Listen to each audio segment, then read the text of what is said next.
کہ ہندوستان میں ایک منظم منصوبے کے تحت ایک کام کیا جاتا ہے اور ہم لوگ اس بات کو محسوس نہیں کرتے. ایک منظم منصوبے کے تحت کام ہوتا ہے. یہ جو فسادات ہوتے ہیں عام طور پر یہ سمجھا جاتا ہے کہ صاحب فساد ہو گیا، ہنگامہ ہوا، لیکن آپ فسادات کے اوپر نظر رکھیں تو آپ کو نظر آئے گا کہ فساد ان مقامات پہ کروایا جاتا ہے جہاں مسلمانوں کی تھوڑی بہت معاشی حالت ٹھیک ہے. وہاں فساد کرا کے آپ کی معاشی حالت کو، آپ کے بزنس کو ختم کر دیا جاتا ہے. آپ خود دیکھیں گے، اگر ایک ایک تاریخ وار اگر آپ دیکھیں تو آپ کو نظر آئے گا کہ گلبرگے کے مقام پر کپڑے کی ٹھوک تجارت مسلمان کے ہاتھ میں تھی.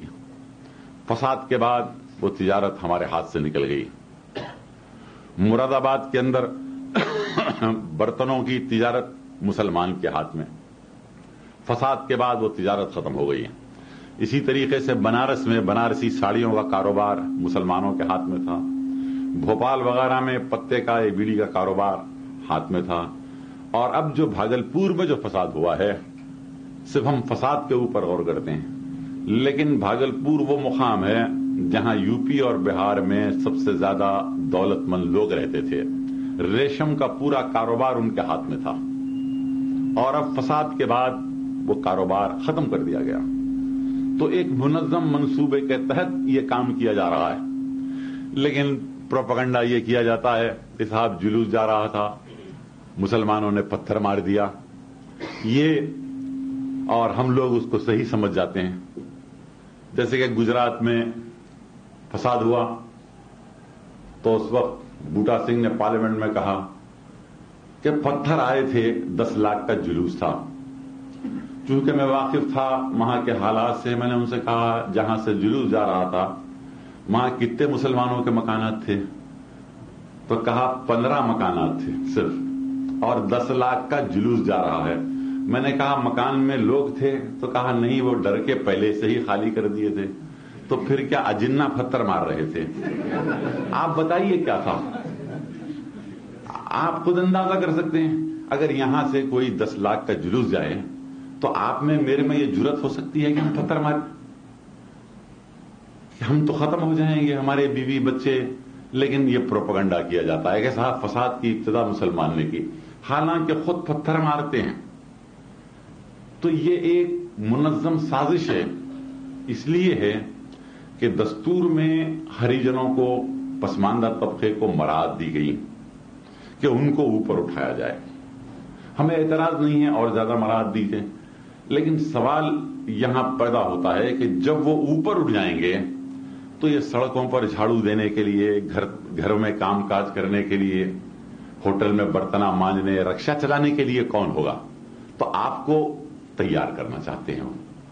یہ ایک منصوبہ بند طریقے سے یہ کام کیا جا رہا ہے. اور اسی طریقے سے اردو کو مٹانے کی بات کرتے ہیں. یہ کیوں؟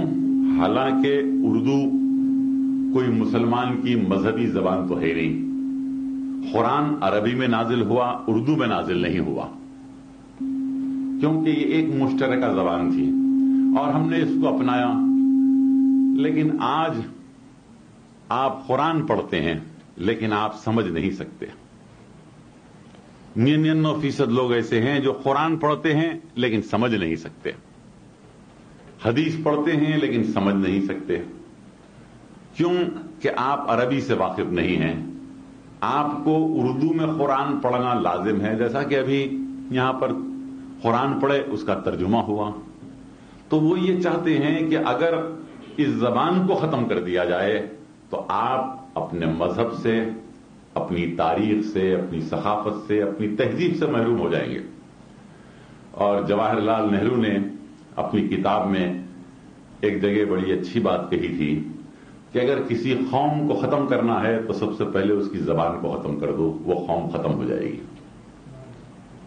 تو اس طریقے سے یہ کام کیا جا رہا ہے. اب سرکاری ملازمتوں میں ہمارا تناسب کیا ہے؟ 2% بھی نہیں ہے.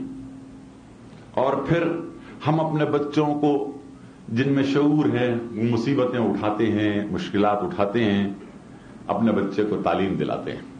لیکن کبھی آپ بچے کو تعلیم دلاتے ہیں، کبھی آپ جو کورس کے کتابیں ہیں آپ اس کو پڑھ کے دیکھیے تو ایک مخصوص طریقے کے اوپر ہندو مذہب کا پرچار کیا جاتا ہے. مسئلے تناسخ کو سمجھایا جاتا ہے.